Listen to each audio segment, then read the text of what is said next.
Good afternoon. Good Good afternoon. At this time, I call the June 16th meeting of the Nash County Board of Commissioners to order. On behalf of the commissioners and the staff, I welcome everyone to the meeting. We begin our meetings with an invocation and the pledge of allegiance to the flag. For the invocation, you want me to start over, sir? Okay. Start over or continue? He said, go ahead. Okay, thank you. Sorry, I didn't have my mic on. For the invocation, you're welcome to stand and join us, or you're welcome to have your own individual prayer, or you can use this time for a moment of silence. Commissioner Fred Belfield will give the invocation, after which I will lead us in the Pledge of Allegiance. Commissioner Belfield? All right. All right. Let us pray. Our Father, is once again that we assemble here in the name of your Son, Jesus, to just thank you for this day first. You woke us up this morning, clothed in our right minds, and blood running warm in our veins. We thank you. Now, Father, we are here to have our commissioner meeting, and it's the second one of the month. There are many challenges that we face. We ask you to be with us, give us that wisdom and knowledge that we need to make sound decisions that will be pleasing in your sight and also will help the citizens of Nash County. Bless us as we move forward. We know if we trust in you and lean not on our own understanding, everything will be all right. These blessings we ask in your name. Amen. Amen. Amen. Would you join us in the pledge? I pledge allegiance to the flag of the United States of America and to the republic for which it stands, one nation, under God, indivisible, with liberty and justice for all. Thank you. Before we move on, I want to make an announcement on a few changes in the agenda. If you would note this. First, I would mention that budget amendments were emailed to the board over the weekend. I assume everyone received that information. If not, there should be a copy at your desk. Second item, agenda item number 5 is being removed for further review of the contract by staff. I don't know if Deputy County Manager Boone has any comments on that, but that's the reason we're removing it. I want you to add agenda item number 9A, Capital Project Ordinance, Closeout Middlesex Corporate Center Shell Building number 2. I want you to add, let me back up a little, say, agenda item number 9 has been revised, and I think you received that information over the weekend as well, to add the rural infrastructure grant information to that item. The fourth item is add agenda item number 10A. I'm sorry, add agenda item, let me get straight here. Mr. Chairman, Yeah. Budget Amendment 10A. 10A, okay, that's right, Budget Amendment 10A. Add that, you should have a copy of that at your desk as well. Does anyone have any objection to any of these changes to the agenda? So we've got agenda item number 5 removed. We've got agenda item number 9. Should be a copy at your desk that was changed. We've got agenda item number 9A, which is the Middlesex Corporate Center Shell Building, and we've got 10A, which is a budget amendment. Does that cover it, Madam Clerk, you think? Yes, sir. Everybody good with that? Yes, sir. Okay, thank you very much. All right, so now we will move to agenda item number 4, which is the CDBG NR Grant 2024. Call on Grants and Intergovernmental Relations Director Emily Moore to present the request. Good afternoon. Good evening. Hey, Emily. See, Nash County has received a Community Development Block Grant Neighborhood Revitalization CDBG-NR award of $1,655,000 from the North Carolina Department of Commerce's Rural Economic Development Department with no matching funds to rehabilitate deteriorated housing or replace dilapidated housing with new homes. Grant Administration Services. Nash County sought proposals for grant administration services to assist the county in management of this project in compliance with all applicable requirements under the NC-CDBG-NR program. The approved project budget includes $165,000 for grant administration, and the fee for grant administration services will be fully paid with CDBG-NR funds. Grant administration services include standard tasks necessary for implementation of the project in conformance with CDBG compliance areas. Proposals were due by Monday, March 17, 2025 at 11 a.m. We received 3 proposals. Those were from KSBR, McNeil Financial Services, and McDavid Associates. Each proposal was evaluated based on qualifications, competence, and reputation of the firm, prior CDBG experience, qualifications of actively involved staff, ability to address local needs, availability, and cost of services. After thoroughly evaluating all of the proposals, it appears that McDavid Associates has the capacity and experience among its Community Development Block Grant project team to best assist Nash County with the implementation of this project in an effective and efficient manner. So our recommendation is for you to award the Grant Administration Services contract to McDavid Associates. This action would be subject to review and approval of the documents by the county attorney and county manager. Any discussion or questions for staff? Commissioner Howell?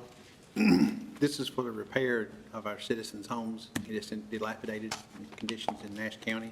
Yeah, now this one's, yes, it's a replacement program. Okay. All of these are actually replacement homes. Okay. Do we know whether or not this contractor is going to be doing background checks on their contractors and subs? It may have been in there and I just didn't see it. I spoke with McDavid about it in the past. So McDavid, all of their workers are background checked, yes. Can we just confer with the county manager and our deputy county manager when they get to the contract and make sure that that's in there, and also on the subcontractors as well, please? Since we're going to be in our citizens' home just for safety and protection. Thank you. Other questions or comments for staff? Commissioner Mr. Wilkins? Chairman, at the end on item 4, at the bottom, it says Nash County is an equal opportunity employer and invites the submission of proposals from minority and women-owned firms and other historically underutilized businesses. And just curious, were there any of those that applied? Or were they reached out to apply? Yes, we did direct solicit. I'd have to go back in my files to see how many, but we did direct solicit, so sent an email with the RFQ to firms that were minority and female-owned. Okay, thank you. Other questions for staff? Hearing none, you've heard the recommendation. Is there a motion? Make a motion, sir. Motion by Commissioner Howell, is there a second? Second. Second by Commissioner Davis. All in favor indicate by saying yes. Yes. Opposed, no. Motion passes. Thank you, Ms. Moore. As I mentioned, item number 5 has been removed, so we will now move to agenda item number 6, presentation on Juneteenth observance event. Call on Assistant County Manager Tia Fula to make the presentation. Good morning, Ms. Fula. Or Good afternoon. I've been saying good morning as well. Good afternoon. I hope you all, as you came up to the 3rd floor, you've had an opportunity to observe or at least look at the beautiful display by our engagement committee at the end of the hallway. But this is about the Juneteenth observance event. Nash County's Engagement Committee invites all Nash County employees to join us for Juneteenth observance on Thursday, June 19, 2025, at 3 p.m. on the third floor of the County Administration Building, right outside here. Observed annually on June 19th, Juneteenth commemorates the end of slavery in the United States and serves as a powerful reminder of freedom, resilience, and progress. This year's observance will include a guest speaker, a historical display, refreshments, and a meaningful opportunity for reflection and fellowship. Employees are encouraged to wear Juneteenth-themed attire or colors to honor the significance of the day. County commissioners are welcome to attend as we recognize and reflect on this important moment in our shared history. I would mention this is an informational item only, but are there any questions or comments for Ms. Fuller? Anybody have any questions or comments? Thank you all. Thank you very much for the presentation. Move now to agenda item number 7, letter of support for T-Mobile grant for a mural on the side of the gymnasium at Nashville Elementary School. Calling the county manager to present the request. Good afternoon. Good afternoon. I have shared via email with the board information from art teacher at Nashville Elementary School, Carrie Morningstar, who is writing for a T-Mobile grant for a hometown grant from T-Mobile for populations of under 50,000. T-Mobile wants to support small towns across America by supporting community projects that would revitalize or repurpose a historical structure. They want to create a space that would add sense of space that could lead and to further the interest and build relationships within the community. Ms. Morningstar also sent me the application information for the grant. It is a project titled Small Town Big Spirits. They want to paint a mural on the side of Nashville Elementary School on the gymnasium wall. The project summary is that Nashville Elementary seeks funding to commission a large-scale community design mural on the exterior wall facing East Virginia Avenue. The vibrant artwork will celebrate the town's history, diversity, and educational values, transforming a blank brick wall into a lasting symbol of community pride for student creativity. The mural will be developed through collaborative workshops involving students, local artists, community members, ensuring that it reflects the unique spirit of Nashville, North Carolina. The Nashville residents and students will work alongside a renowned mural artist named America Calero. She will facilitate workshops and organize young artists as well as community members to commission one of Nashville's first hometown murals. We're going to take on the challenge of inviting 2,700 people to participate in this painting project so our town can be put in the Guinness Book of World Records. Nashville is a small rural town with a population of under 6,000 where public art is scarce. The school's exterior currently lacks visual appeal, missing an opportunity to inspire students and engage the community. This mural will serve as a daily reminder of shared values and aspirations, fostering a sense of belonging and pride among students, staff, and residents. The project's goal and impact, Ms. Morningstar shared, I would like to enhance our community's identity by celebrating local culture, history, and diversity through this collaborative art project. I believe if I get students involved in the design and creative process, it will promote ownership within all participants. Transforming a blank wall into an inspiring visual landmark would change our community for the better. This mural will serve as a lasting testament to Nashville's commitment to education, unity, and the arts. It was further shared with me that the mural design will feature the school's mascot, which is the cardinal, the bird, the red cardinal. Again, this is Miss Carrie Morningstar, art teacher at Nash Elementary School, has reached out for a letter of support from Nash County government as we reside here in the town of Nashville.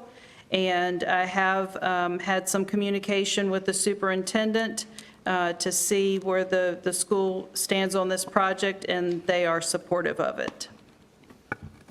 Any discussion or questions for staff? Commissioner Howell? Is Nashville Elementary in the city limits of Nashville? Right in town? Mhm.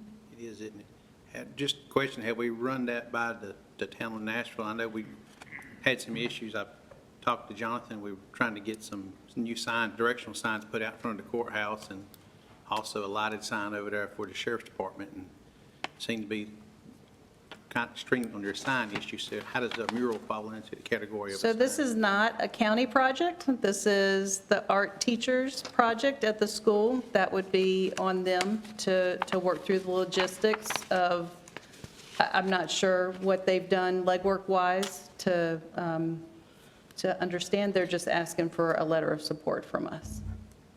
But I don't have no problem with supporting something, but it needs to be run through the school board and make sure it's run through the town of Nashville first to make sure they're in compliance with the ordinances, doesn't it? Before we vote on a support for it.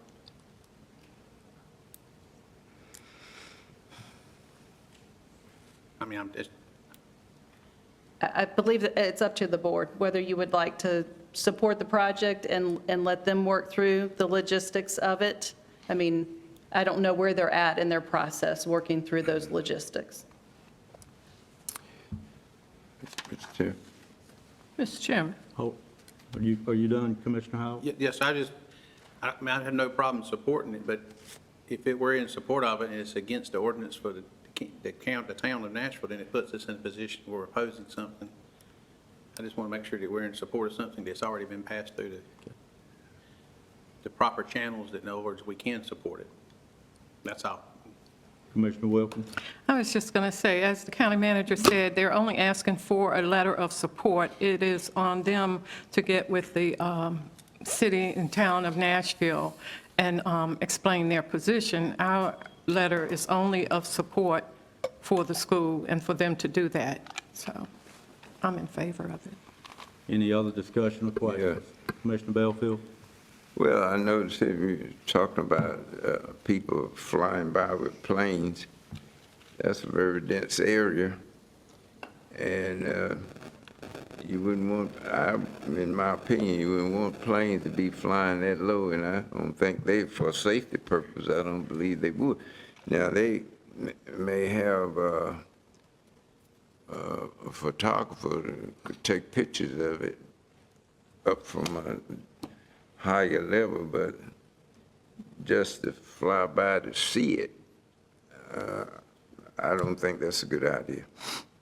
But I support it, but that's something they need to take a look at. Other questions? Other discussion? Mr. Chairman, Commissioner Leggett? I have no problem supporting this. Thank you for bringing it to us.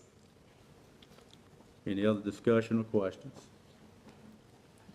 Well, I've got just a brief comment or two on this.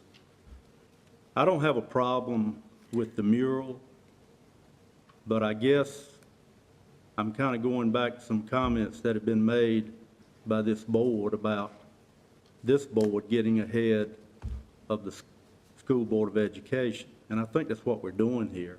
I think they've got a meeting tomorrow, and they could easily discuss this item and come to some agreement as to whether or not they supported it.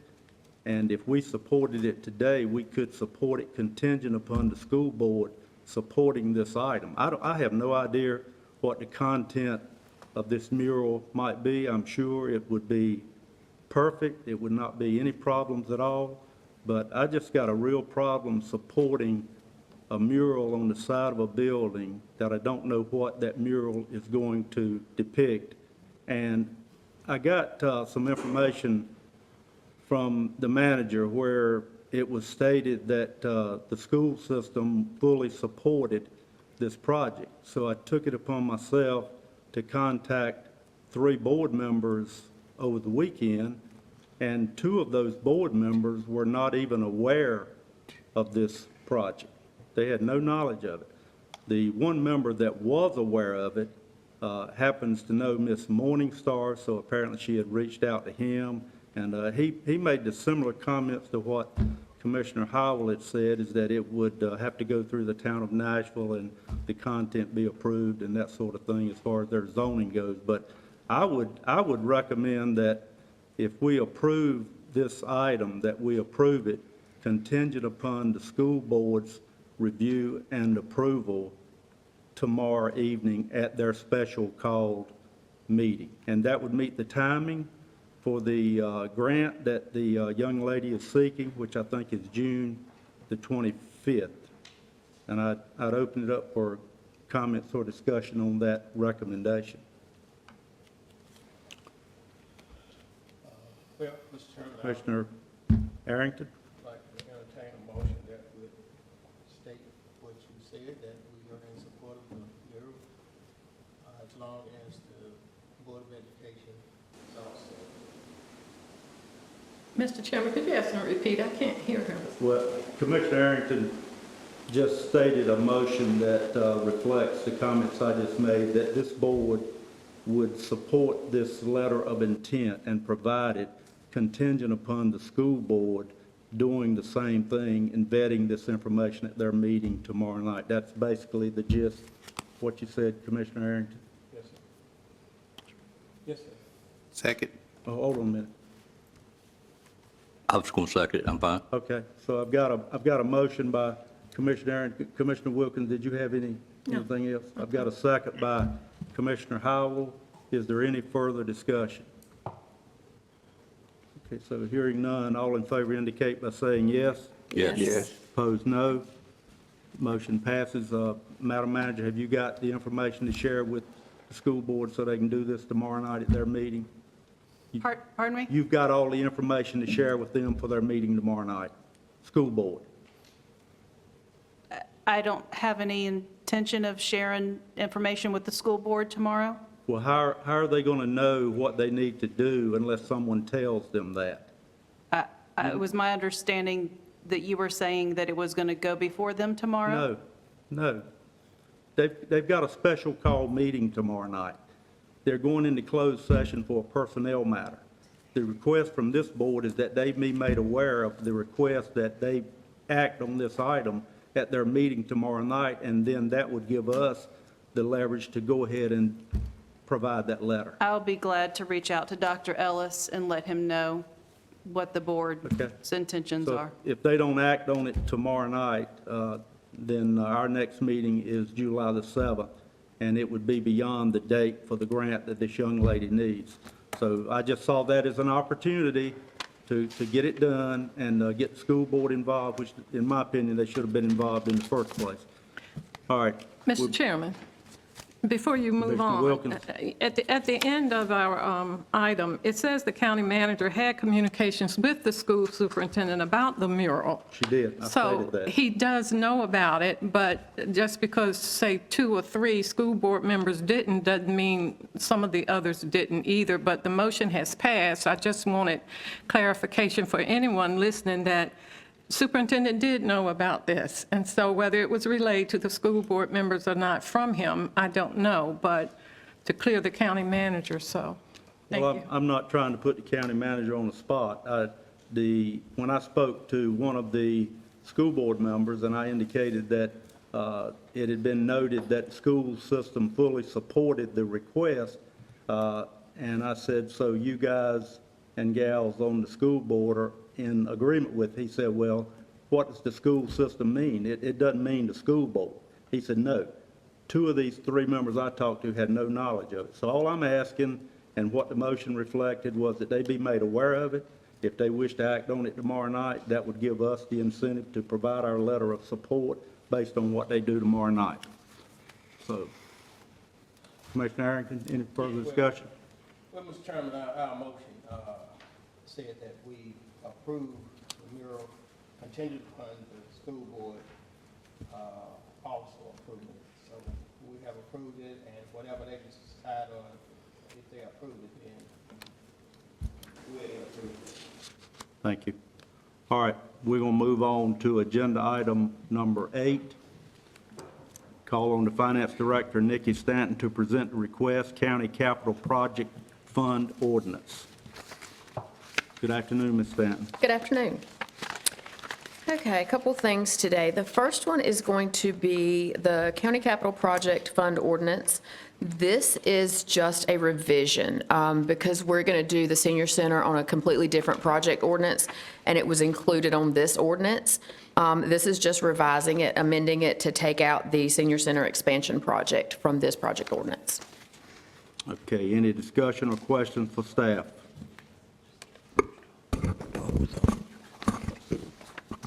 Any discussion or questions for staff? Commissioner Howell? Yes, sir, Chairman. In regards to, excuse me, Section 6 on this, it states the county manager shall have the authority to approve incidental change orders up to $25,000 per account within the budgeted project. And I've just asked that this motion be added to this motion, that also it reflect the verbiage that's on page 6 under Section 11, which indicates that she does have the approval to do this, but this will be an official report back to the Board of Commissioners once that is done, just to be in compliance with our procedures. Okay. I think it was probably just left off when they put it in there. Yeah, this was an older project ordinance. It was just amended, so probably. Any further discussion or questions? Commissioner Davis? I'm sorry, but I'm not quite caught up.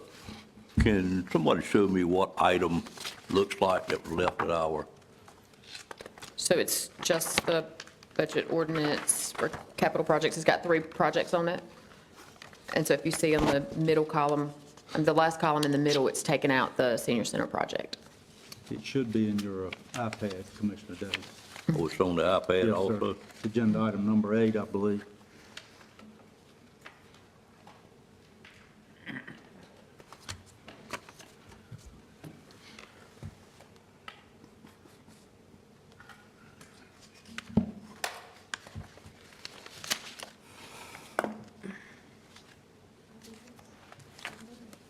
Well, item 8 only has one item on there. So are we removing the one item and we're left with not anything?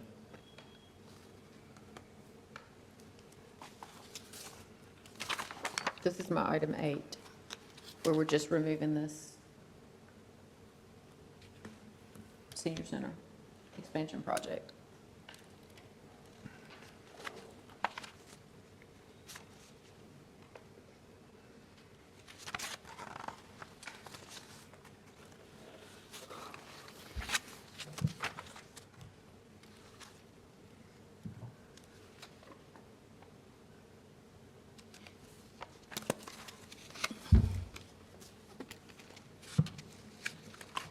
See, you are removing the middle item. Yes, sir. I'm caught up. Thank you. You good, Commissioner Davis? Yes. Any other discussion or questions for staff on this item? Make a motion, we approve. All right, Commissioner Howell, would you restate your motion? Would you added some verbiage to it? Yes, That I was make a different motion. from Do the we, recommendation. yes, sir. I make a motion that we approve with additional verbiage in there, which can be found in Section 11, number 6. One second here, I'm sorry. With an official report to the Board of Commissioners. You got that, Madam Clerk? Yes, sir. Is there a second to that motion? Commissioner Davis? I'm going to have a question when you get to that point. Is there, did you second the motion, sir? No, sir. Is there a second to that motion? Second. Second by Commissioner Mr. Chairman, Wilkins. can we just clarify that that's section 6 Yes, instead of section 11? Well, that's my problem. I'm it's not, Section 11, number 6. to be- Where are you on section 11? yeah, I don't see that. Page 6 of our proposed You're in the budget book. Look. budget. Oh, book. oh, It's the same, One at a time. Commissioner Howell, you've yes, got the sir. floor. It's the same as it was our previous year in 25 as well. It's the same procedure we had last year. It's just been carried over into this year. I just used this year's book as a reference for the numbers, but the verbiage is the same. And it's section 11 on page 5, I'm sorry, page 6, section 11, number 6, and I'll read the entire statement if you like. The county manager may approve change orders up to $25,000 per occurrence with budgeted project with an official report to the Board of Commissioners. All right, the attorney's got the floor now. Yes, sir. If we could have the motion to reflect this capital project ordinance to be amended, for section 6 to be amended to include that language in the motion, I think that would be the proper procedure. Okay. Can he put that in his He motion? can, that's what I want you to Yes, do. sir, that'd be fine, Can you sir. make the motion to approve I'm the coming to capital you. project ordinance, amending section 6 to include the language and state the language? If you can do that, I will. that'd be great. So I make a motion that we approve it with an amendment off of page 6, section 11, number 6. The county manager may approve change orders up to $25,000 per occurrence within a budgeted project with an official report to the Board of Commissioners. Are you good with that, Good with that, sir? Mr. Attorney? Is the clerk okay with that? Yes. Okay. You've got the motion. Do you second the motion, Commissioner Davis? If I need a second to ask the question, yes, sir. You I gonna- second the motion. Yes, sir. We're going to open it back up for questions. Okay, second motion. But first, I'm going to go back. I think Commissioner Wilkins, you good? I'm fine. Okay, Commissioner Davis? Is this what it should be in your mind, Madam Manager? It's fine, yes. It's what I have the authority to do, but if I do it, if I have an opportunity to do it, he would like it reported to the board, and that's fine. We will do that. Does our operating orders already say that? Because he's stating that it does. Correct. That is my question. Because I don't think this is the proper procedure to change one of our ordinances on the way you operate. It's not the right format. But if it's already like that, I'm fine with what Mr. Commissioner Howell did. I would hate to say yes without it in front of me to verify that that's exactly what it says.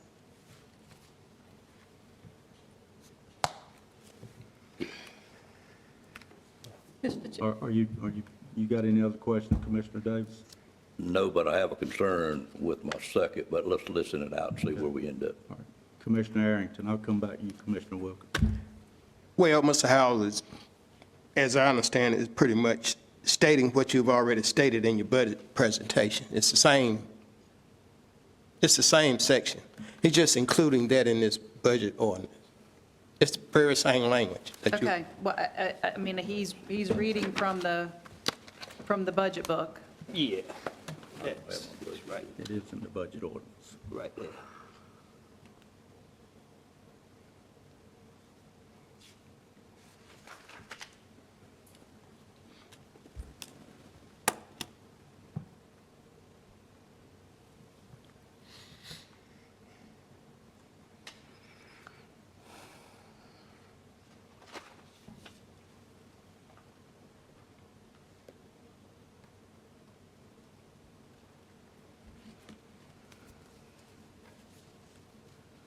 They just left off that last part.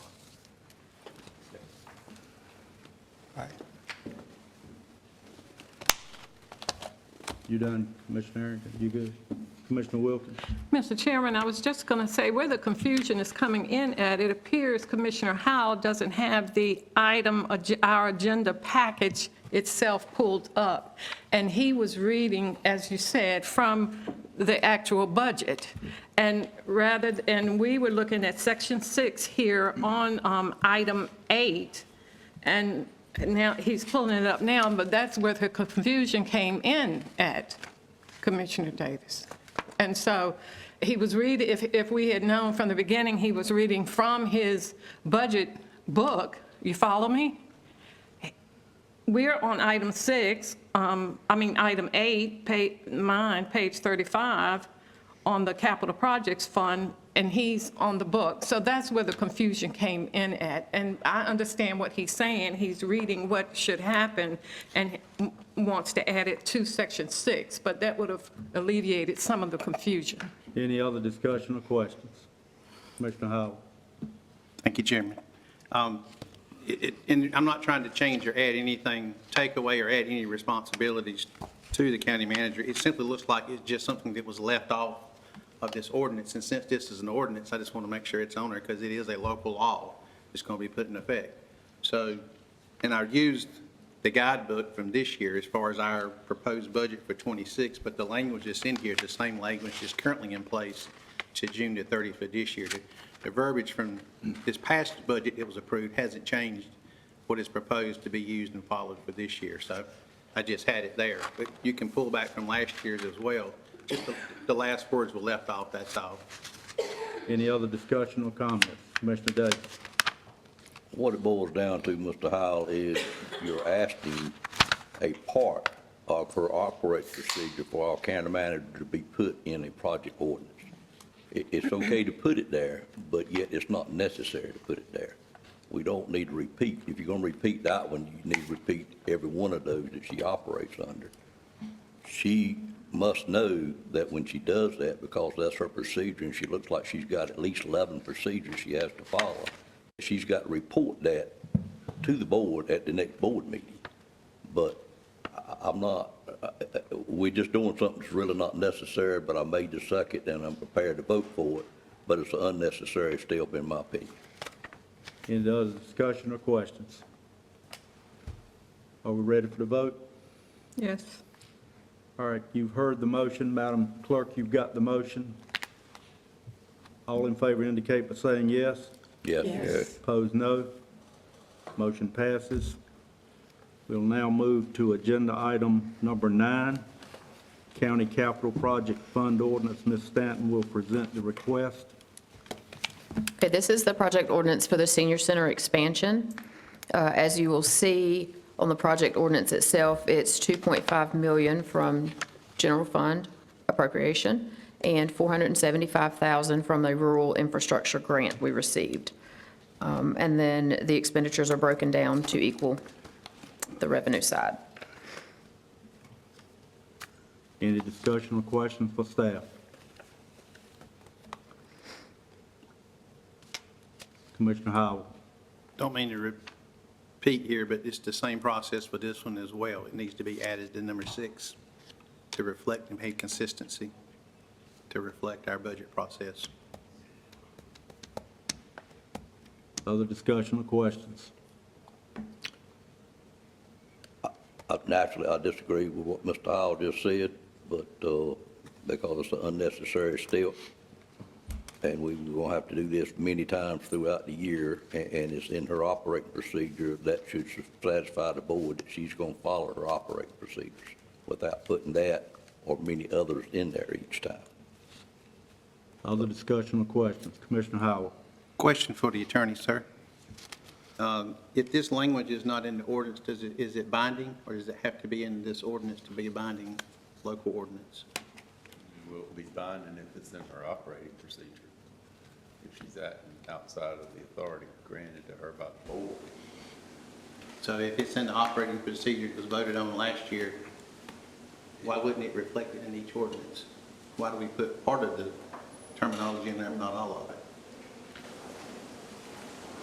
I would have to,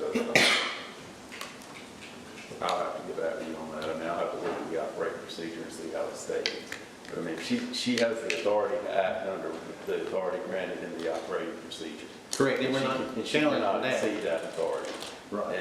And so if she has that authority and can't exceed that authority, then that's what she's bound by. So I guess my question in simple terms is, what's the point of putting Section 6 in there if we don't state it as it is written in our procedures already?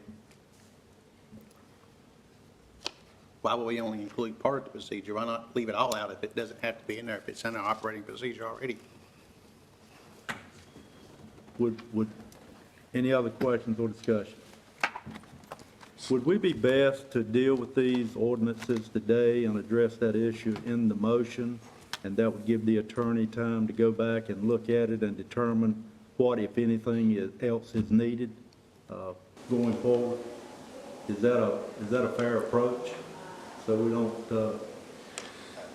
That will be fine as far as I'm concerned, and I can get with finance as well to see how they traditionally because do it. either way we do it today, it's probably going to be okay, but that would kind of confirm what we need to do going forward. Either way we do it today will be okay. I mean, Okay. I would assume that Section 5, Section 6, and Section 7 are all covered by our procedures, our county operating procedures, and are just, this is just traditionally how they've been stated in the ordinances.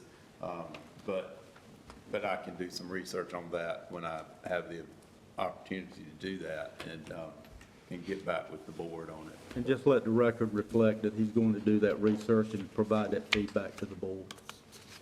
Any other discussion or questions for staff? Commissioner Arrington? Well, I'm going to just say this, that basically I think Mr. Howard is asking that whole statement be in every ordinance. So it's a matter of just placing that whole sentence that's in the ordinance in there, in each one of the change orders when we come before us, I guess. Thank you, Commissioner Arrington. Any other discussion or questions? So Commissioner Howell, do you want to make the motion? I would make a motion that we go ahead and approve this with the amendment of the additional verbiage. The county manager may approve change orders up to $25,000 per occurrence within a budgeted project with an official report to the Board of Commissioners.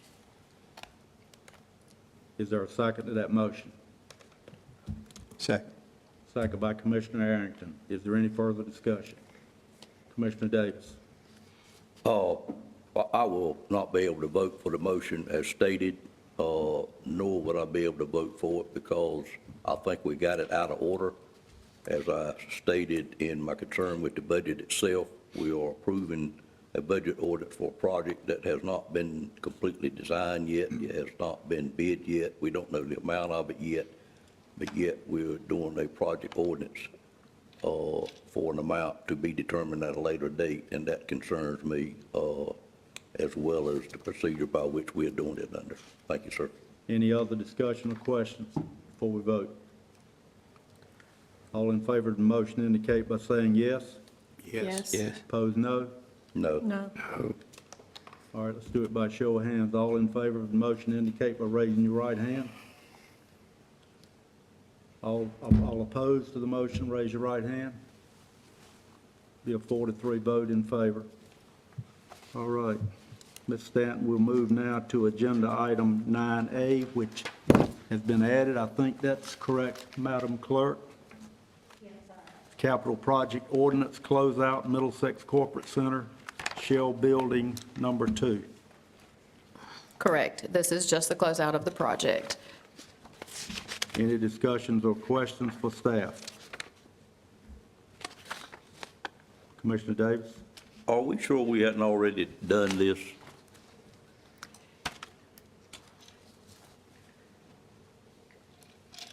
It was prepared. I'm not sure it was ever presented. Okay. I don't guess it would hurt to present it again if we have, but I do feel like we've already approved this. Right. But- I could not find where it had already been Okay. approved. Thank you, Mr. Chairman. Other questions or discussion? Any other questions? Hearing none, you've heard the recommendation. Is there a motion? So moved. Moved by Commissioner Davis, is there a second? Second. Second by Commissioner Wilkins. Any further discussion? Hearing none, all in favor indicate by saying yes. Yes. Opposed, no. Motion passes. Take care of 9A. We will move now to agenda item number 10. Ms. Stanton will present a request, Sheriff Vehicle Project Ordinance. The Sheriff's Office was awarded $420,000 from the NC State Budget of Management for fiscal year '24. The project ordinance was approved by the Board of Commissioners on May 6, 2024. Grant funds were awarded for vehicles and vehicle upfit. Interest earnings for this grant have not yet been spent. This allocates the remaining interest earnings in the amount of $1,173 back to this project to be used as outlined in the scope of work for the grant. Any discussion or questions for staff? Any questions? Hearing none, you've heard the recommendation. Is there a motion? Motion to approve. Moved by Commissioner Leggett. Is there a second? Second. Second by Commissioner Howell. All in favor indicate by saying yes. Yes. Yes. Opposed, no. Motion passes. Move now to agenda item 10A. Let me pull it up here. Is that correct? 10A, before we go on now? Fund So it's 80. actually number 11, the budget amendments. This replaces, 10A is going to replace 10 in your budget amendments. Okay, Yes, sir. good. So we'll move to agenda item number 11, budget amendments. So you're saying this 10A that was left at our table is going to replace 10 in the budget amendment? Yes, sir. Thank you very much. All right, go ahead, Ms. Stanton. All right, so budget amendment number 1, Human Resources, appropriate $1,030 to Human Resource Department for additional salaries, retirement FICA that we're going to be a little bit short on. And these budget amendments, for the majority of the budget amendments, are to make sure that we are not, we don't have any findings in the audit. It's just to make sure that we're covered for audit findings. Are you going through all the budget amendments? I can. If You want me to have- do all of them? If you have any questions, would you like to ask them as we go through it or wait till the end? Is everybody good with waiting till the end? Go ahead, Ms. Stanton. Okay. The second one is for animal control. There was an employee that resigned, and we had to pay out overtime and vacation. This was not included in our budget when we originally did it, so it's a fund balance appropriation of $11,100. Number 3 is for social services. We got the Medicaid single county audit back, and this is to cover the cost of that audit, the overpayment of $25,000, and it's not coming from fund balance. Number 4, highway safety grant. This is additional funds to cover salary and benefits in that department. What happened is it was budgeted as regular officers, but since within the year, they have been renamed as senior or master, so which increased their salaries. Number 5, this is debt lease liability. There's a new, well, it's not new, but it's a GASB 87 where we have to recognize all the leases that the county has signed. And this is, it doesn't touch fund balance. It's just an internal, on paper kind of adjustment that we need to make. Number 6 is also the same thing, except instead of leases, it's a subscription. So all the subscriptions for the county have to be recognized and recorded. No fund balance. Number 7, county capital improvements. This is to carry over the funds from capital improvements from last year. That budget amendment was never done for the capital improvements that were not finished last year. Those funds were not carried over into this year. So this is just to move those funds over for those projects that were approved but not funded in this year.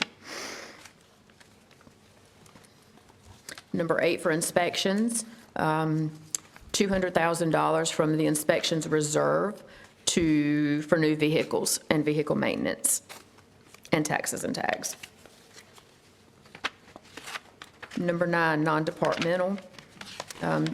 This is to appropriate fund balance for pre-65 retirees' unemployment and insurance claims. This is to make sure that we have enough for any outstanding claims that we will pay in June that we have not received invoices for, to make sure we don't have an audit finding. Number 10, this is where 10A comes in.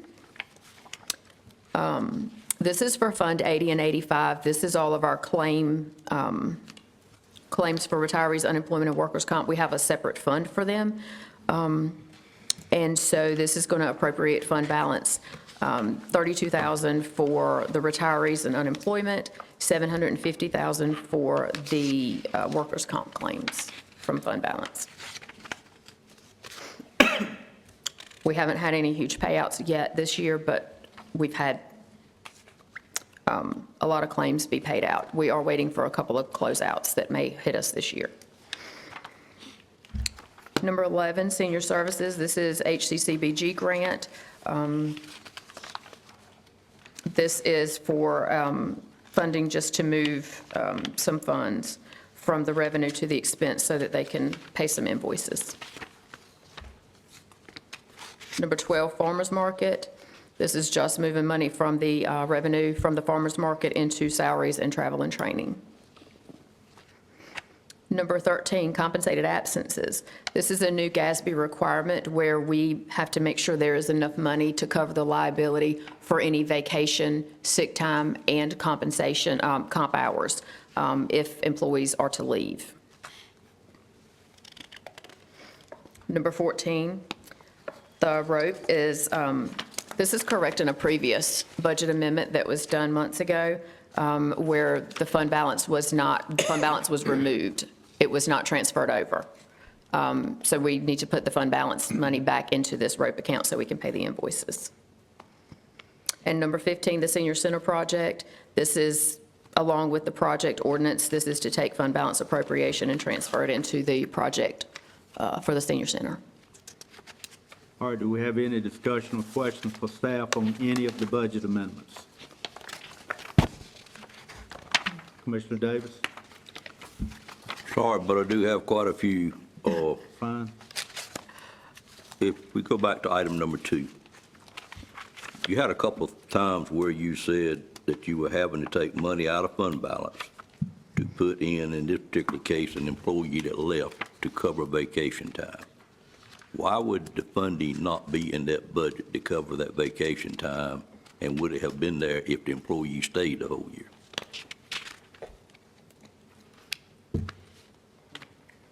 So with vacation time, employees in December have to take their vacation accruals down to 240 hours.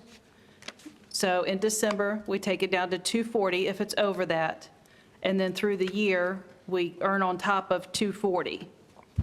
We don't budget a payout of all of those funds for a year's time. So when an employee leaves and we need to pay it out, generally, we don't have an issue if it's in a department with, they may have some lapsed salaries to be able to take care of that expense.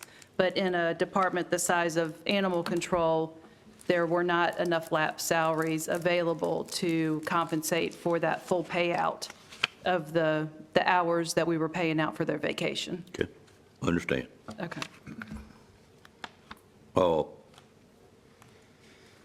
Okay, I would think we would want to cover that 240 hours if it indeed is sitting there in that budget, but that can be for another day. Highway safety grant, fund balance appropriation, I think I understand that. I know we pay a part of that, and we had a person that was in one of those positions that apparently got moved to a different position that costs more money. Therefore, we got to make up the difference because we didn't have the same, that amount of money in there for our part that was paid. Correct. Does the highway safety grant cover that part that they were paying? Let's say they were paying half, we were paying half, or do we have to cover the whole increase in salary? The grant is for a certain amount, and anything that we're paying our staff above and beyond that, that's our responsibility.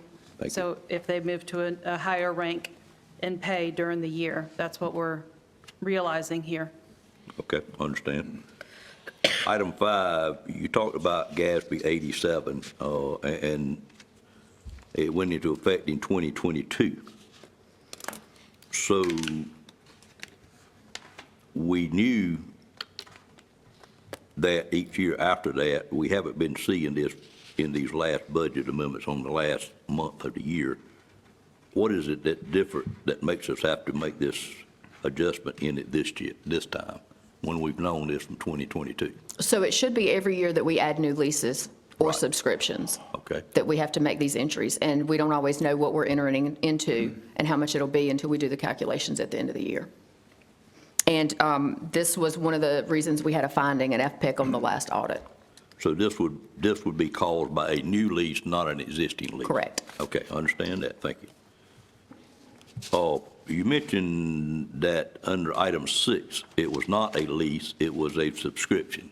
Can you explain to me what the difference in those two are? And under your first item, you say other financing sources, leases.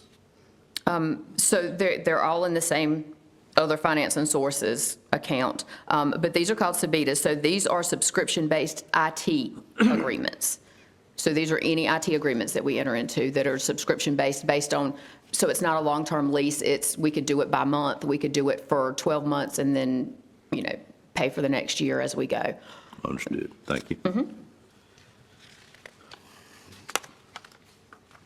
Under item 7, you got a rather large fund balance appropriation at this point in time, a little over $500,000. Walk me through that, why we have this at the end of the year, pulling out of fund balance, this amount of money. So these are FY24 projects Correct. that were not finished, Right. and the money was not moved over from '24 into '25. And so I have a list of those projects and the total that comes to the $540,000. So in reality, should the fund balance have been handled last year to move forward? Is that what I'm hearing? Well, it should have been earlier on this year, in July or August, it should have been moved over into this fiscal year, yes. Gotcha. Okay. So moving forward, we shouldn't see one like this again? Not at the end of the year, yes, sir. Okay. Maybe Mr. Boone or maybe you, what is an inspection reserve account? I didn't know we had an inspection reserve account. So the fees that we charge for inspections can only be spent on certain items, and that is in the inspection department. Gotcha. So we have to put those to the side. They can't be included with anything else. So we do have a reserve of those funds.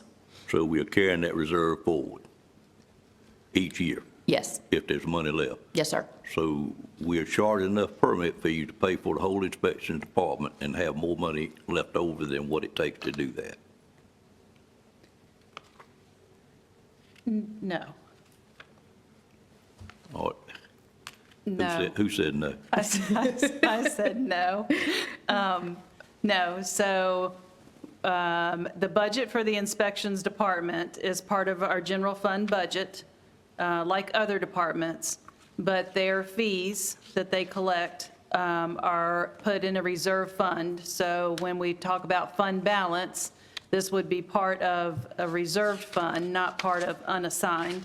It's assigned to our inspection reserves and has to be spent on items in the planning and inspections department. And that's why we are pulling these funds out to spend on vehicles in that department. The department does not collect enough in permits and fees to sustain the department, Okay, like our Register of Deeds does. right. That is, it doesn't happen like that in inspections and planning. Well, it sounds like that's what we were saying here. But if you say it's not, that's something I could study later. And I'm not questioning buying the vehicles because I know we need new vehicles in that department. No Right. question about that. I can better understand that on my own. A little later, I'll may call you about it. Sure. Item 10, if you could, fund balance appropriation, $337,500, which is a rather large amount of money. Again, I'm just not used to seeing these kind of funds at our last meeting coming out of our fund balance. Tell me what that one is about. So we have what's called IBNR, where we have to estimated payouts. We have to make sure that we're covered for any upcoming claims that come out. So that's 9 and 10 will cover any increases. This also pays for our deductibles on vehicles, liability, and property. So you have liability, property, and workers' comp included in this, as well as unemployment and pre-65 retirees.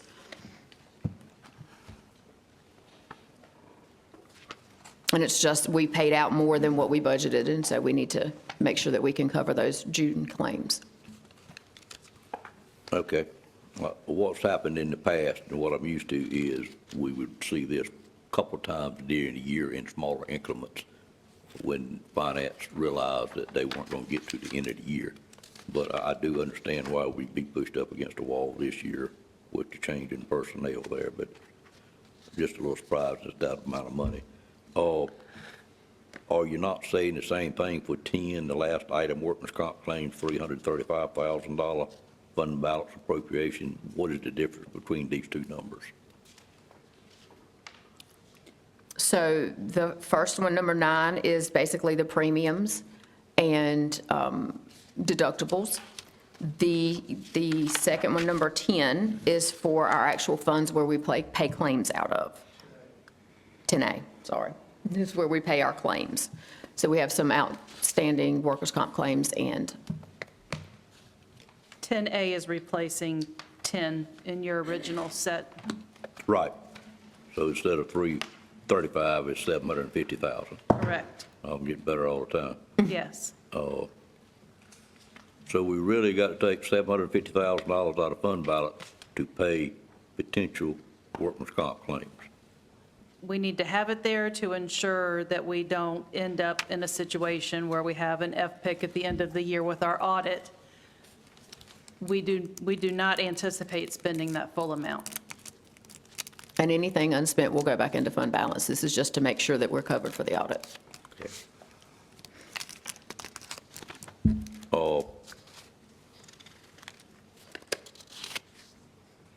Okay with 11, okay with 12.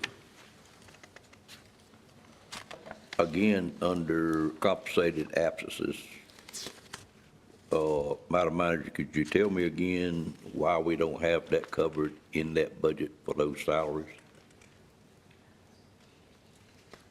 Well, You got $50,000 salaries, full-time expenditure.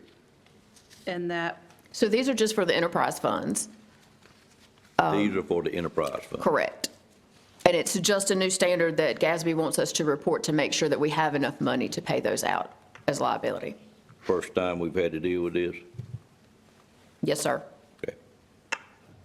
Thank you.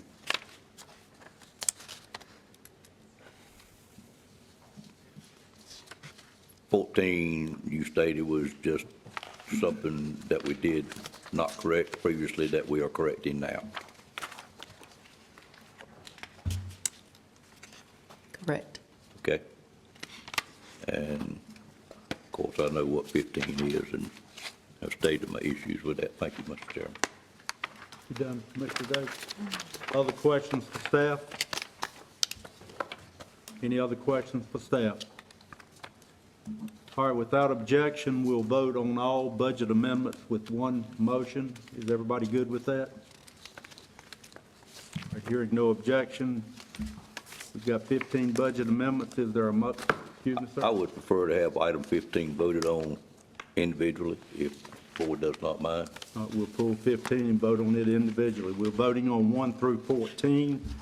Is there a motion for approval of these budget amendments? So moved. Move approval. Moved by Commissioner Davis, second by Commissioner Belfield. All in favor indicate by saying yes. Yes. Opposed, no.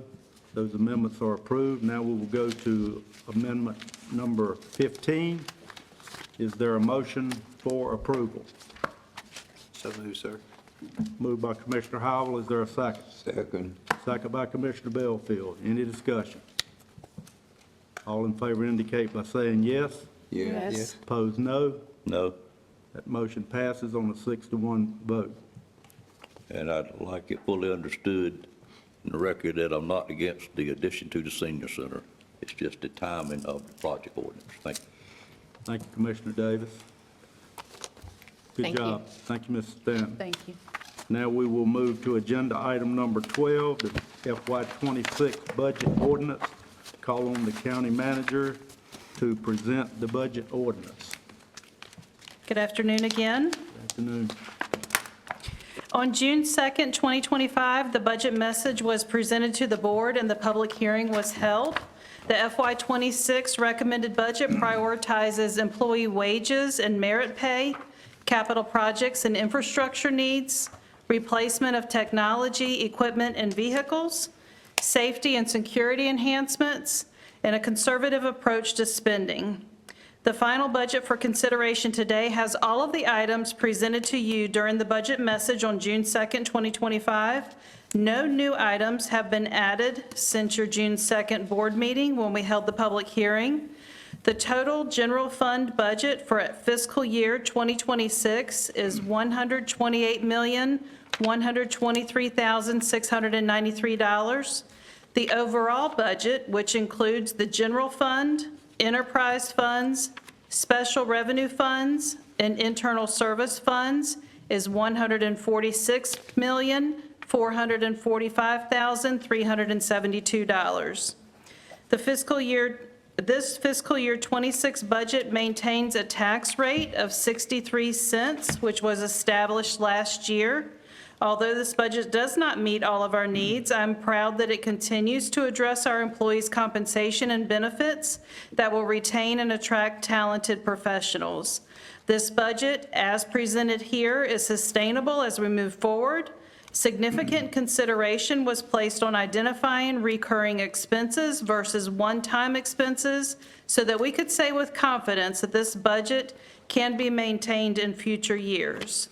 The recommendation is for the adoption of the FY26 budget ordinance, which is in your budget packet. Any discussion or questions for staff on the budget ordinance? Commissioner Davis. Go ahead. Mr. Bellfield's welcome to go first. Go ahead, Commissioner Davis. Well, I have let the board and the staff know previously that I do not support this budget. I have pointed out why I do not support it.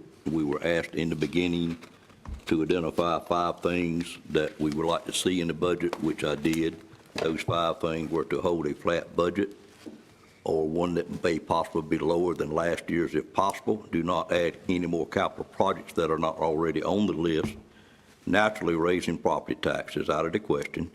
Adopt a budget with no fund balance appropriation to balance the numbers.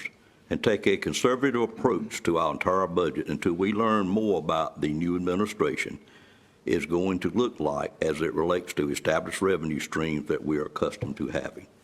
Unfortunately, we did not do any of these things, and I'm not criticizing anyone, but there in itself makes me very leery of the budget. My main concerns are in the order. We are using opioid settlement funds for staff salaries, when I thought we all had agreed that we would not do that. That concerns me tremendously. We have got it not a large amount, but irregardless, over the next 18 years, we will not get anywhere near the funding that our citizens take to have this issue in Nash County. Number 2, we are changing projected property tax collection rates from a very long-standing conservative 97.5%. In addition to that, we are changing our numbers on several other revenue streams from our conservative numbers that we have used in the past. We are being asked to borrow $13 million for capital projects, and the number used in the budget is as per the Davenport study that shows borrowing to be done over a 20-year term. I realize we can adjust this later when it actually comes in, but the other thing that bothers me about this projected revenue borrowing is the fact that we are adopting a budget that does not cover any debt service to cover this, simply by saying we're going to borrow the money this year because we're going to have to award the projects, but we're going to delay for a full year making any interest payments or any payments against principal, which it only adds tremendous more cost to the taxpayers. To borrow the $13 million, if indeed we get the 5% rate that is projected, and I do feel that rate is pretty conservative in what we will get, but if we borrow it for 20 years, we'll be paying back $32.7 million A lot of that caused by us not doing anything during that first year, just to push, in my opinion, the payment schedule into another fiscal year beyond the one that we are currently doing now. Couple of other things that we've done that bother me, just to hold our fund balance appropriation down as low as it is, even though I hoped it would be nothing, is we did in this year's budget make an adjustment to purchase the church, which was fine. This board made the decision, and I totally agreed with it, that we should do some capital projects with fund balance appropriations. And then the item that we did today, which was to do a project ordinance for a project that is still in the design stage, and no one yet knows what the cost will be. And I feel like we did that just so it wouldn't be a charge against fund balance appropriation during the next budget cycle. And accumulation of those things and some other small things, it just leaves me in a position where I can't get to my threshold of 85% approval rate of the budget. And I do apologize to the staff for feeling that way and the board for not being able to support it. Thank you, Mr. Chairman. Thank you, Commissioner Davis. Other questions for staff or comments? Commissioner Belfield? There are a couple of concerns I have in here in connection with funding outside agencies. And we've cut some, and then we funding the agency that's in another county, even though they would be working with identified constituents in this county, but they specifically name a race, and that bothers me. And the other thing that bothers me is that we're leaving the school system flat the way we budgeted them in the past. And I also concerned about the bus drivers, the amount of money they are paid per hour. They don't make that many hours a day, so the salaries are kind of low, and interest rates for borrowed money is going up, and food prices are going up. And if they're renting or have a housing loan, if it's not locked in, the interest rate's gonna go up there. And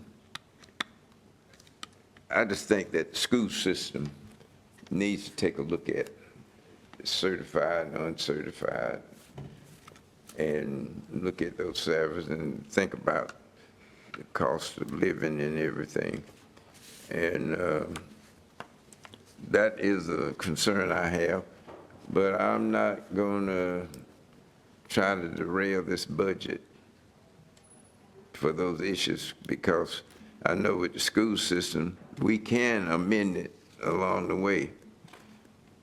And that's one thing that pulled me to not vote against this budget. And but I'm going to be surely, when we fund outside agencies next year, that I'm going to bring this up. Thank you, Commissioner Belfield. Other questions or comments for staff? Commissioner Wilkins? Mr. Chairman, I ask the board to bear with me. At our past meetings this month, this board took a consensus vote on items of concern to individuals on this board. That consensus vote was to see where we stood and to hopefully change minds of members on this board. Although little was changed, if anything, I am prepared to make 2 motions today after completing my forethoughts, simply because taking a census is not an official vote, and I want it noted that we took an official vote on the 2 items that concern me the most. On June 9th, the county manager and deputy county manager met with Superintendent Steve Ellis and staff to discuss questions from this Board of Commissioners. In regard to classified employees and their salaries, it was stated that they are funded across many funding sources. In other words, state, local, federal, child nutrition, and donations and grant funding. According to what was told to our staff, there are 759 permanent classified employees, although that number may fluctuate. When the superintendent was asked his thoughts on county commissioners providing a bonus to classified employees with the school system, it was told to us in an email that they, the Nash County Public Schools, would be grateful for the $500 bonus for each classified employee, but would recommend a greater amount if this is going to be a one-time bonus, as the state gives a new recurring supplement to the certified staff that equates to over $2,000 annually.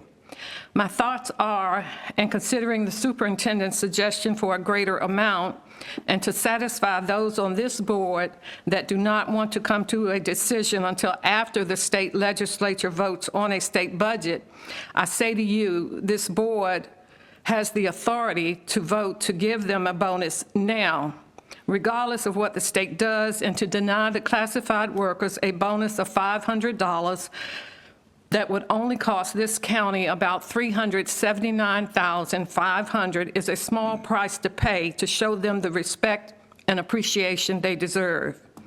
It was said in a previous meeting, the board can go back and do a budget amendment even after the budget is approved and allocate a bonus or even a second bonus more than the $500. I am prepared to propose at this time. The time is now. Information has been brought to us about what bus drivers in other counties make. No one sitting up here can live off what these bus drivers or classified workers in Nash County make an hour. Furthermore, when schools are closed for inclement weather or whatever, many are not getting paid for the hours lost. This county would suffer greatly if we were to lose even more classified workers because this board failed to recognize their worth and their importance. And with that said, Mr. Chairman, and for the record, that this is not a consensus vote, I make a motion to add an amount equal to $500 per classified employee of Nash County Public Schools to the Nash County annual budget to be allocated to Nash County Public Schools for the specific purpose and function of the bonus, which shall be allocated per North Carolina General Statute 115C-4, I believe it's 29, is smeared.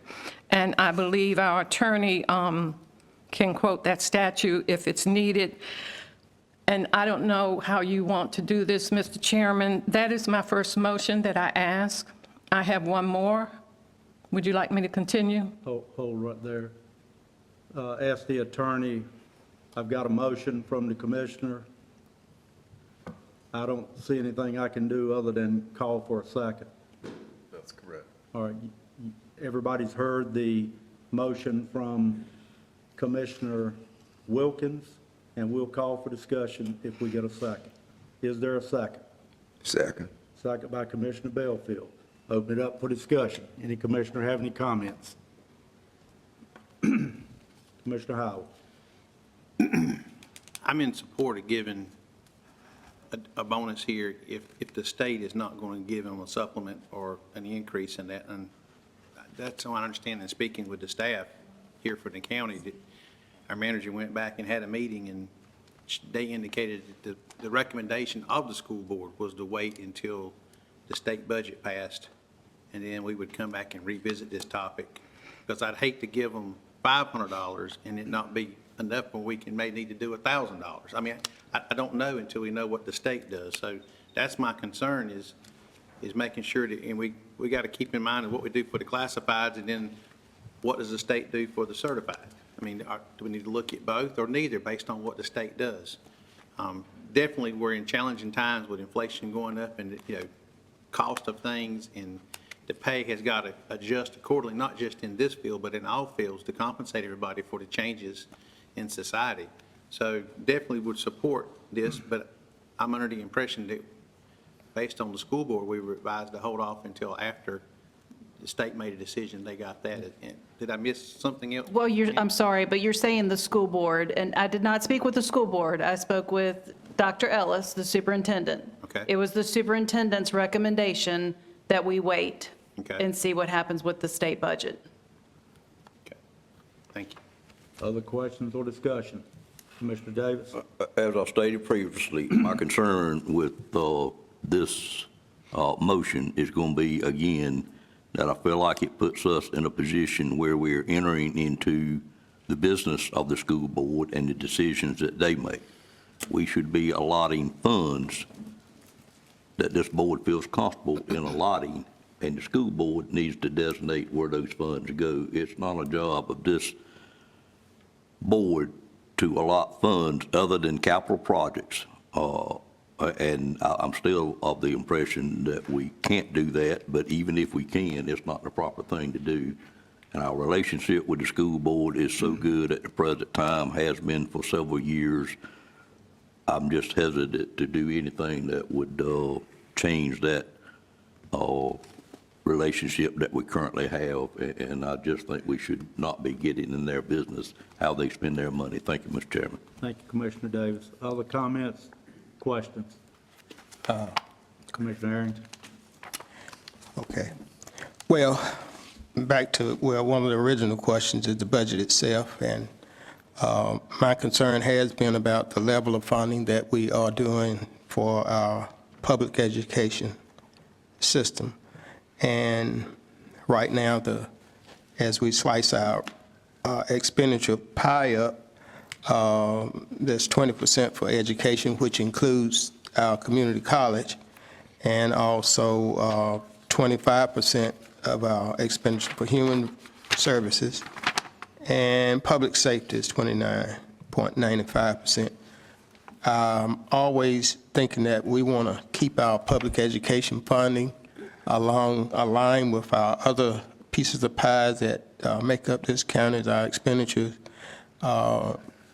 Before the demerger, mostly what I heard was that we could do more for Nash County students if we didn't have Edgecombe County to try to pull along, that it might put a drag on them if we funded them more. And this year, look like we intend to fund them at the same level that we did last year. They lost schools, but we are not rewarding them for getting out of the low-performing school, the low-performing school era with the various schools that we have. So they've been doing well. And one of the things that I'm in support of supporting our security, the safety resource officers, and also technology that they have got involved with as far as giving the students the equipment, the computers that they need to continue performing well. And yes, we would like to support the classified workers, but at the same time, we need to support the public schools at a higher level so that they can take care within their budget the classified workers and their employees. Thank you, Commissioner Arrington. Other comments or questions?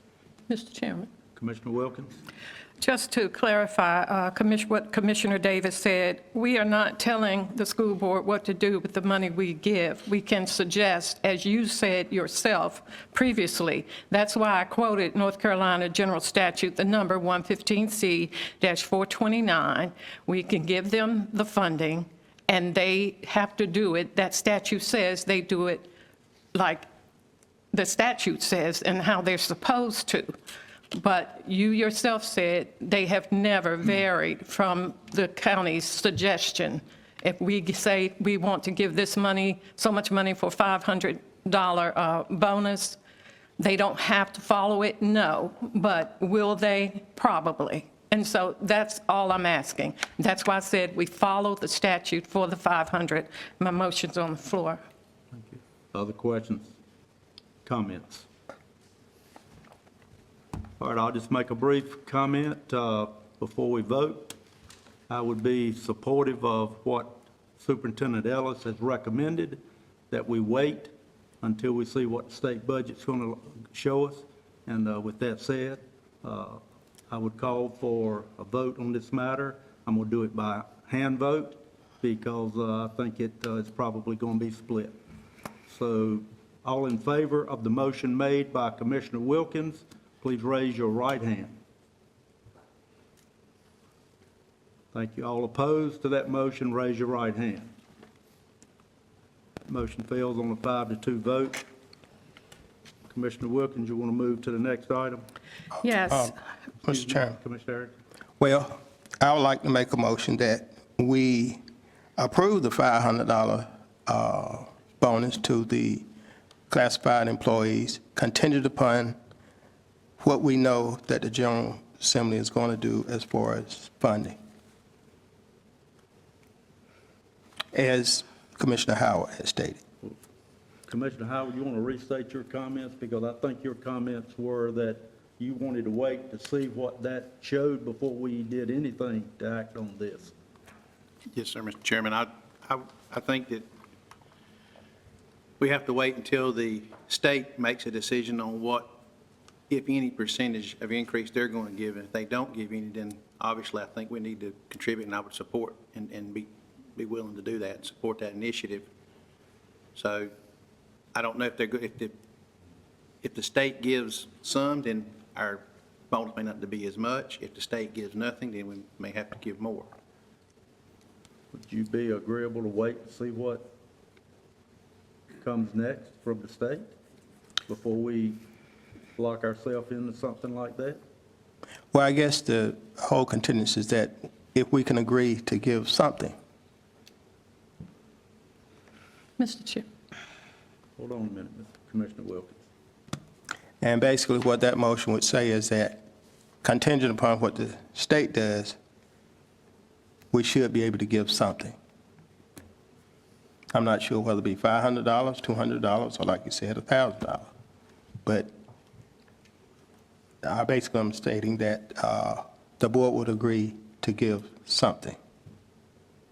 And we would set that amount once we know what that could be. Other questions? Mr. Chairman, Hold on a minute. I'll get to you. Other questions? it is another question. Wait a minute, Commissioner Wilkins.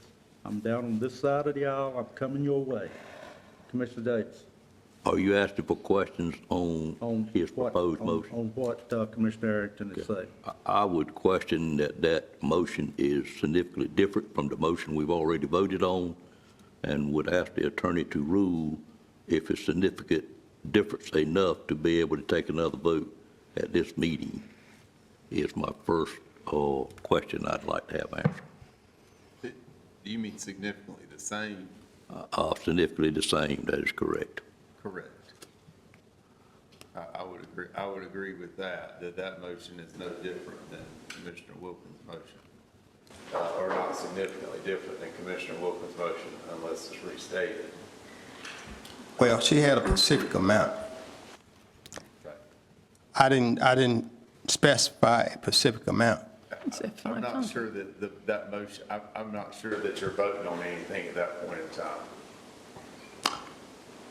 Well, my motion was that the board would agree to give the classified workers a amount based on the fund, as we determine what the funding is from the, I guess, from the General Assembly and what we can actually give. So as a county manager, and as we understand, we don't know what that might be. Also coming from the superintendent, we don't know what that might be. So my motion is about giving not a specified amount, but it's an unspecified amount. I know it sounds confusing, but I would discourage that. I obviously can't speak for the board, but I would discourage voting on an unspecified amount because I would discourage that binding. What implication does that have on binding the board? But again, I can't speak for the board. Commissioner Wilkins?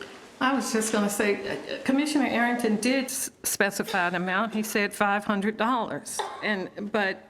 And I agree with Commissioner Davis. I feel like he was stating exactly what I said, that offer to give 500, we vote to give 500, and then if we need to come back at a later date after the state legislature rules on their budget, we could increase it again if we so chose to. And so that's the only clarification I want to make. Was that the motion? Hold on a minute. Commissioner Howell, I'll come back to you. Question for our legal counsel. Since I'm the new guy, you hit me out. Can a motion be made that we pull this topic back up for discussion once the state passes their budget and it's determined whether or not a salary increase has been given, without naming a specific amount?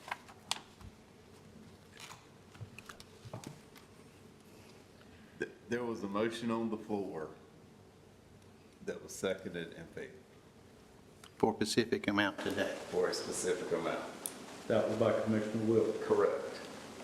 There was a proposed, another one, and you indicated that there was not advised if we do that. So my question is, can we bring up a motion without setting amount, that the topic be placed back before this Board of Commissioners to be reviewed and voted on once the state has passed their budget? I would think that that's an unnecessary action at this time because any commissioner has the right to bring a motion on, before the board at any time. So any of you would have the right to bring a motion before the board once the state has passed the budget. And I think we've been very clear that we would revisit anything related to the school system after the state budget passes. And each of you would have the right to bring that Exactly. motion up. Okay, if we are all in agreement with that, I will withdraw my motion. Well, I think that's what we've said all along. I think that's what Dr. Ellis recommended. Is that a fact, County Manager? Correct. So are you withdrawing your motion?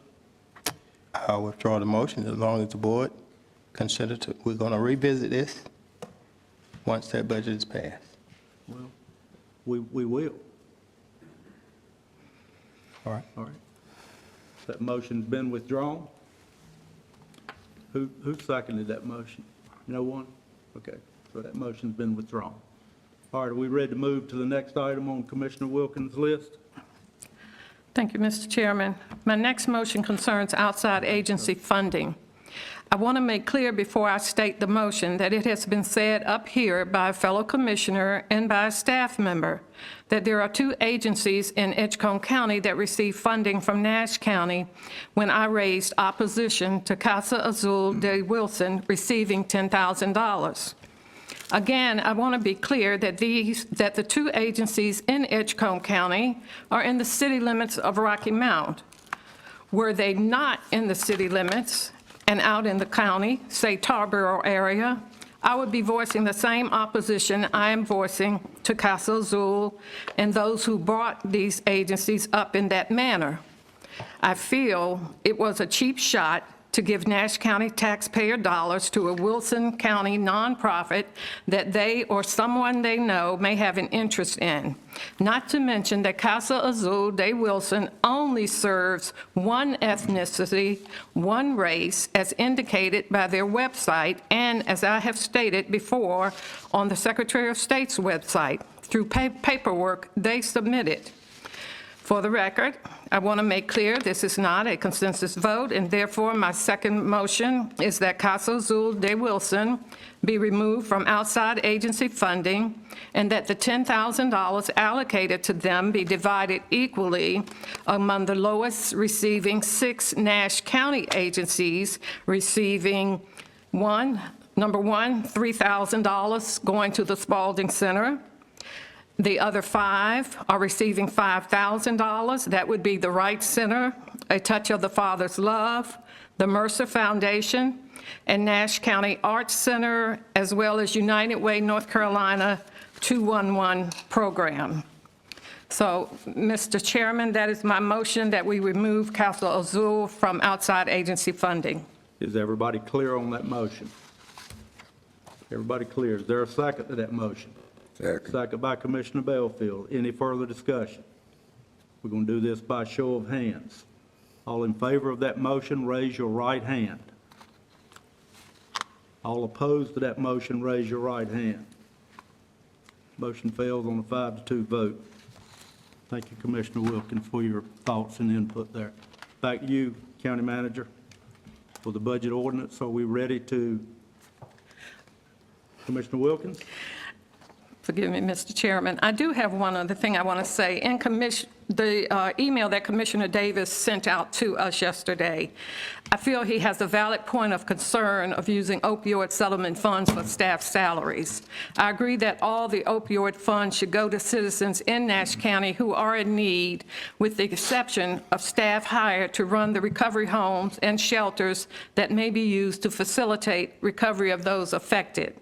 I do not like the play of hand, on another note, that Commissioner Davis mentions in regard to using the fund balance, as it does reek of just that, a play of hand, to ask us to approve something so it will not show up in the budget this year, but will next year, just to balance this budget, does not sit well with me.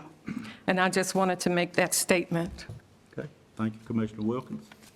Any other comments or discussion? Commissioner Howard. Thank you, Mr. Chairman. I just would like to take a moment and thank the county manager and all the staff, the department heads, for all the work they've done this year. I know it's been a challenge. It's been a lot going on. But it is our responsibility. We are in the service business. That's what we're here for. We're here to service the citizens of Nash County. So I just want to thank y'all for what y'all have done and the effort you put in. And, you know, I know this is an increase in the budget from the past year, but it's only a 2.37% increase in the budget, and that's the lowest we've had in the last 5 years. So I think that's an outstanding job on what y'all have done, and I support your efforts. Other comments? Mr. Chairman. Commissioner Leggett? Okay. First, I'd like to thank the county manager and your staff for your work on this budget. You all have worked diligently to listen to the departments, to listen to the commissioners, and provide a transparent process. You've worked to find money and to meet the needs, the many needs. There's some on this board that would like to see more on the budget, and some that would like to see less in the budget. But with the additional houses being built here and the needs, there are more services that must be provided. And I feel that the manager's done her best to address those needs. It's for these reasons that I support the budget. I think it's reasonable and does a good job of meeting our needs here. Thank you. Other comments? Mr. Belfield? Well, my concerns does not mean that the staff and the committee didn't work hard to come up with a good budget, which I want to commend them for that, because it takes time, and not only that, following ordinance and laws, state law and county ordinances. You've done a wonderful job in pulling this budget together and bringing it before us, and I want you to know that, even though I have those concerns that I've already stated. Thank you, Commissioner Belfield. Other comments? So are we ready for the vote? All right, go ahead. I do have a couple of comments. And I do after you have your comments. I'd like Okay. to make a couple of comments. And just for the board, the concerns that Commissioner Davis sent out last night, I do have a response for all of those, and I will forward those to you in an email. But in this setting, a couple of items that have been mentioned multiple times. The opioid settlement funds, we have said that we don't want to use opioid settlement funds for salaries for the administration of opioid settlement funds. In particular, our assistant county manager position that was created specifically for us to get our funding plan in place and move that project forward here in Nash County. However, the funding that is being recommended for salaries is for staff that will have direct impact supporting the delivery of services to those affected by the opioid crisis. Service provision does not happen without the intervention of human involvement. There has to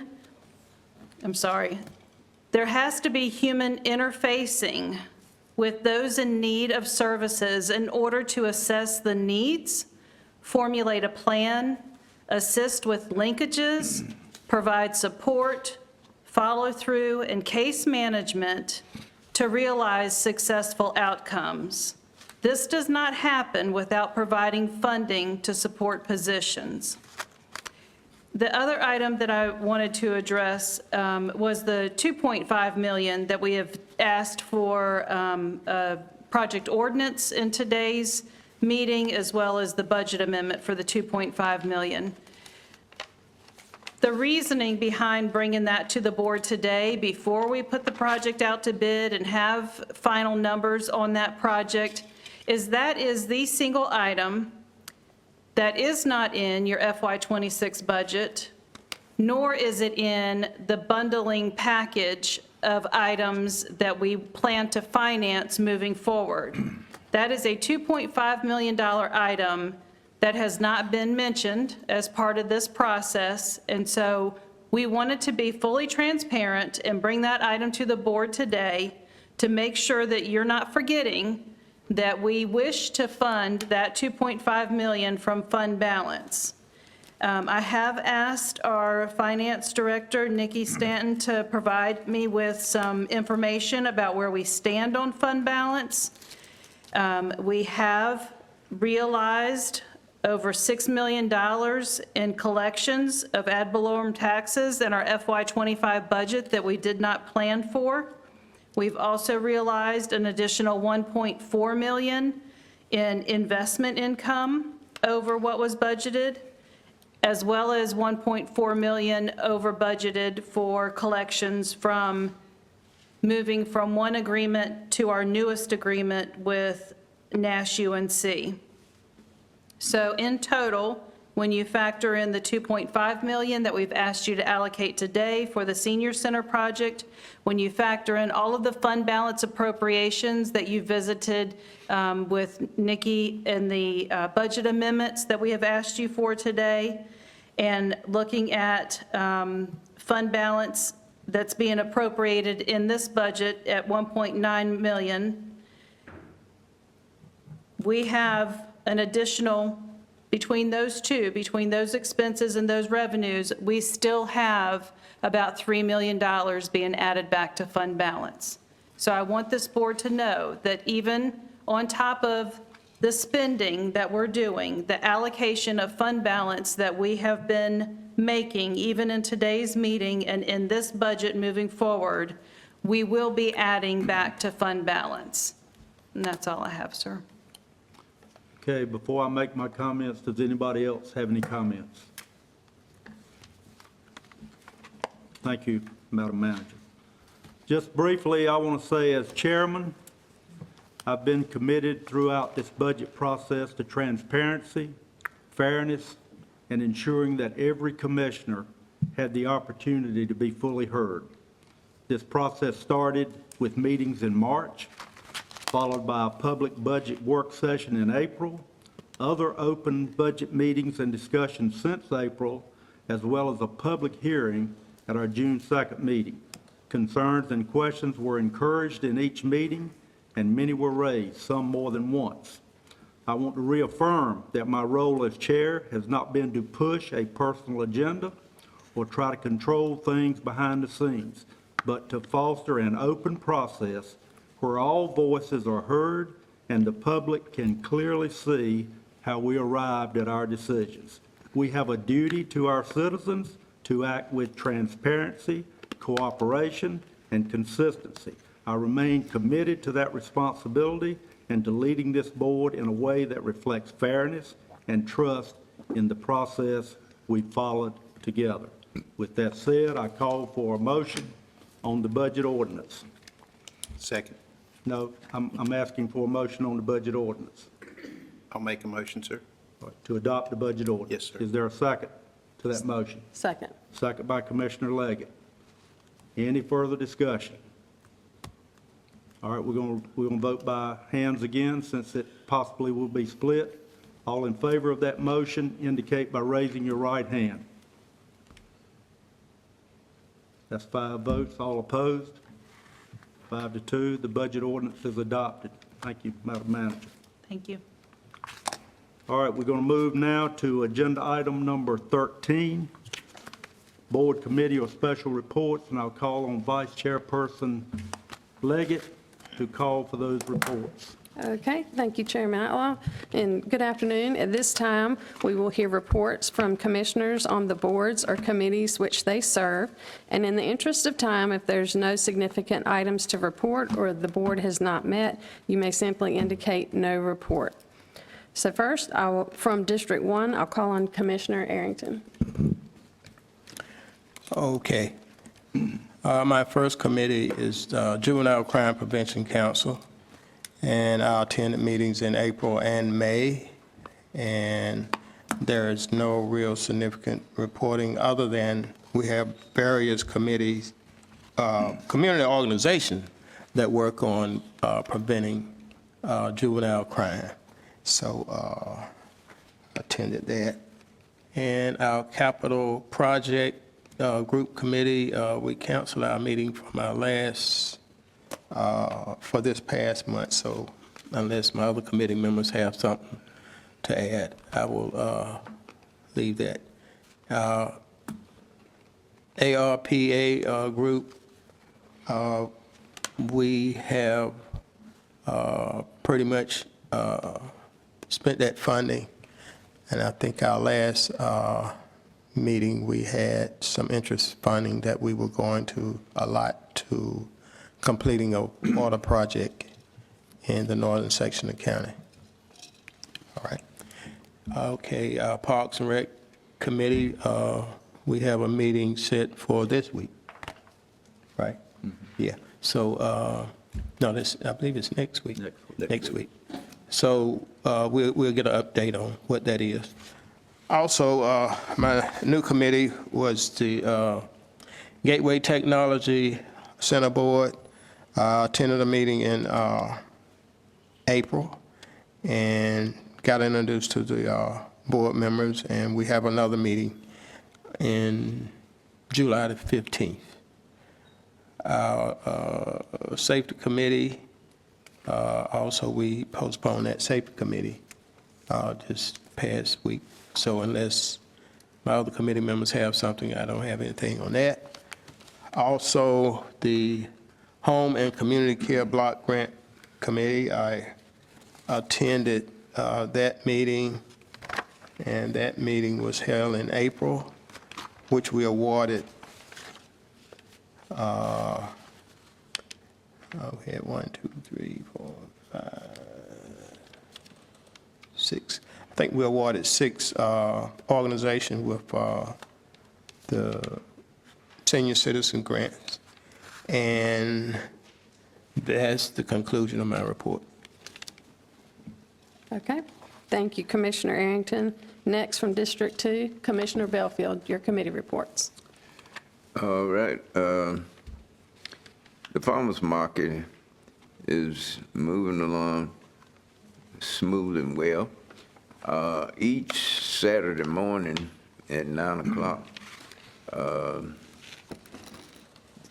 Maureen is on air for about anywhere from 3 to 5 minutes, telling what they have to sell and promoting it, which is a good thing, and something that I had suggested way long ago, and now it's a weekly thing on radio for about 3 to 5 minutes.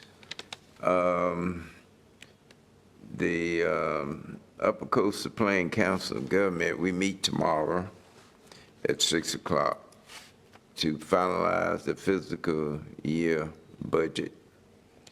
And Tar River Transit, we were scheduled to meet last Thursday morning at 9 o'clock, and we did not have a quorum, So we had to reschedule that meeting, and the purpose of meeting was to approve the transit applying for grant money from the state as well as from transportation federal.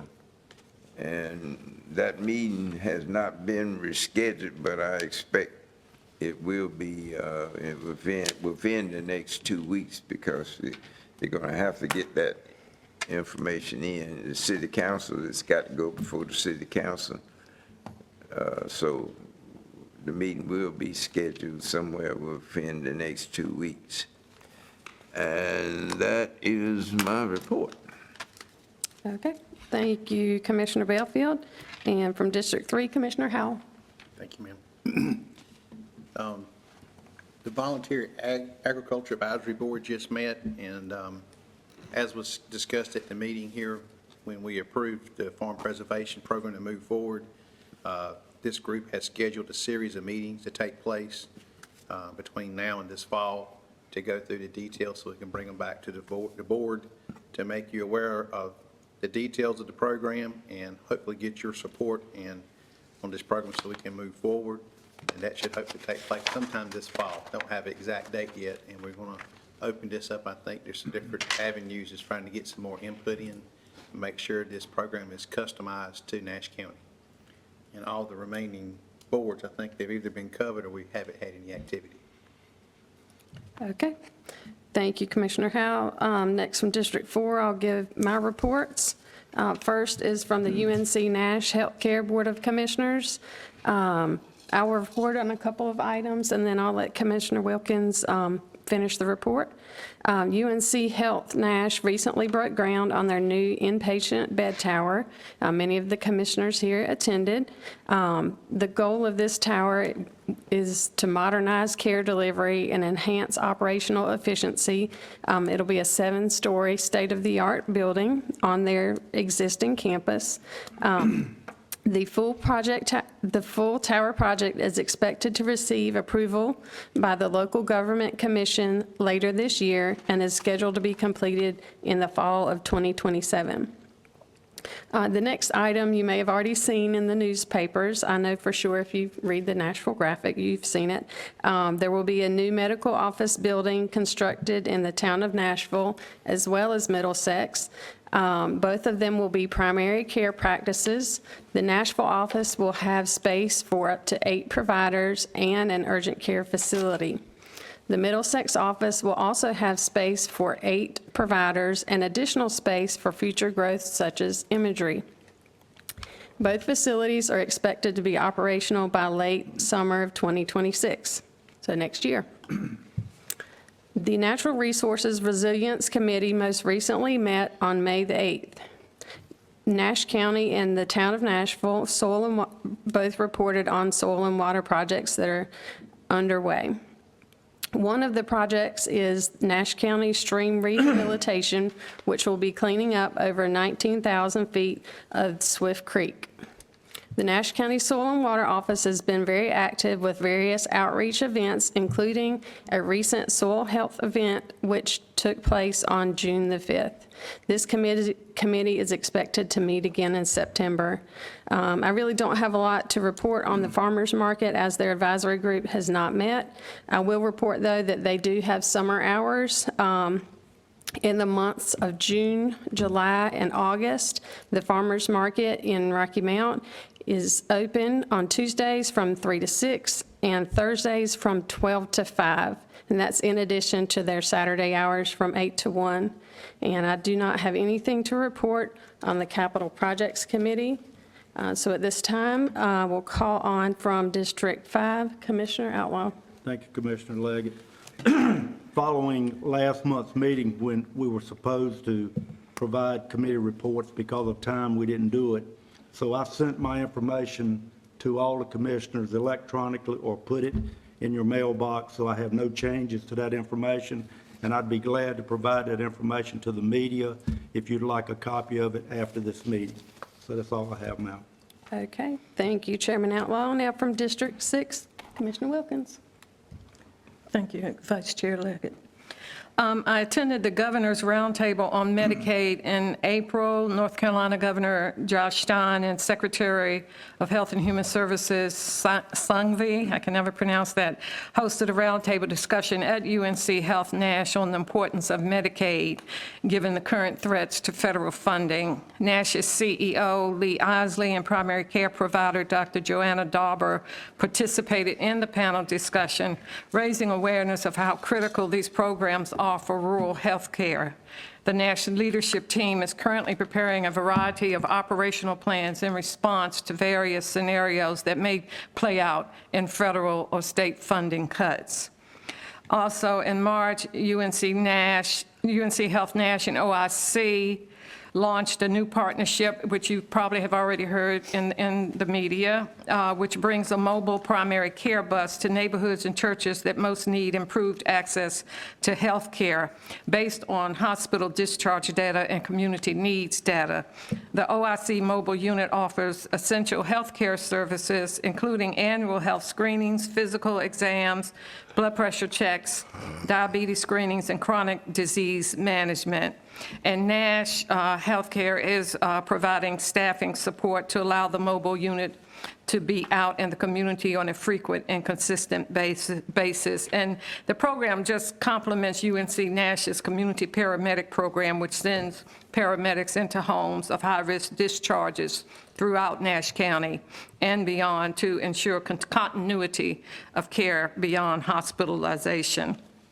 As Commissioner Leggett said, we broke ground on the tower. I attended that. The Northern Nash Fieldhouse ribbon cutting that took place. That was wonderful. Good to take a tour and see it. The Health and Human Services Board Animal Control Shelter is operating at less than full capacity, which is a good thing because it means more animals are being adopted. As of 4/22, and this is old too, no reported measles cases in North Carolina. There was an outbreak in some states, but we did have more TB cases had been reported over the last 12 months. And we swore in, Dr. Richard Michael was sworn in the April meeting, and Health and Human Services Board won't meet again until this month because we meet every other month. And we hope to bring some names forward to the July board meeting to fill some of the vacancies on that board. Nash County Economic Development Alliance did a video, Work in Nash food processing video done featuring First Wave Innovations. And the video just highlights food processing industry in Nash County. Also, the Alliance met to discuss childcare needs and heard from Ted Abernathy and Casey Steinbacher with Economic Leadership LLC, who presented a slideshow and on better childcare ecosystem and a strategic action plan to the Alliance and the community stakeholders that were also here. The plan provided the state of childcare availability and affordability and the quality of childcare in Nash County with strategies on how to address the challenges. And we look forward to, at a later date, as this project moves forward. Thank you. Thank you, Commissioner Wilkins. And finally, I'll call on Commissioner Davis from District 7. Thank you, Commissioner Leggett. I'll only report on those committees I served that have not already had a report. First one is Tourism Development Authority. We did have our annual funding meeting on May the 13th.